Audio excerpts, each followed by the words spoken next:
আসসালামু গাইস, কি অবস্থা সবার? কেমন আছো তোমরা? আশা করি বেশ ভালো আছো। বরাবরের মতো আজকে নতুন একটা ভিডিও নিয়ে গাইস, এই ভিডিওতে আমরা তোমাদের দেখাবো সেরা 5টি বাংলা ফোন, যে 5টি বাংলা ফোন অ্যাকচুয়ালি তোমরা সম্পূর্ণ ফ্রিতে ডাউনলোড করতে পারবে, এবং সেই 5টি বাংলা ফোন অ্যাকচুয়ালি শুধু ডাউনলোড নয়, সেই 5টি বাংলা ফোন অ্যাকচুয়ালি তোমরা তোমাদের নিজের ভিডিও যেমন থাম্বনেল তৈরি করা সহ আরো বিভিন্ন ধরনের ক্লায়েন্টের কাছে সেগুলো ইউজ করতে পারবে।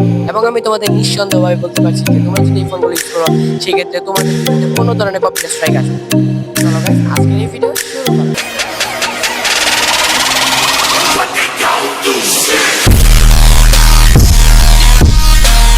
গাইস, আমাদের এই লিস্টে সর্বপ্রথম যে ফন্টটি রয়েছে সেই ফন্টটির নাম হচ্ছে আপন ফন্ট। তার পরবর্তীতে গাইস, আমাদের 2 নাম্বার লিস্টে যে ফন্টটি রয়েছে সেই ফন্টটির নাম হচ্ছে কবিতা নতুন বাংলা ফন্ট। তার পরবর্তীতে 3 নাম্বারে যে ফন্টটি রয়েছে সেই ফন্টটির নাম হচ্ছে লিমন ফন্ট। এই ফন্টটা আমার কাছে সবচেয়ে ভালো লেগেছে। তার পরবর্তীতে 4 নাম্বারে যে ফন্টটি রয়েছে সেই ফন্টটির নাম হচ্ছে ই আলী নূর নকশিকাতা বাংলা ফন্ট। তার পরবর্তীতে সবার লাস্ট অর্থাৎ 5 নাম্বারে যে ফন্টটি রয়েছে সেই ফন্টটির নাম হচ্ছে আলোকমালা। গাইস, যাদের কাছে এই ভিডিওটি ভালো লেগেছে তারা এই ভিডিওতে লাইক এবং আমাদের চ্যানেলকে সাবস্ক্রাইব করে আমাদের পাশে থাকবেন। ধন্যবাদ।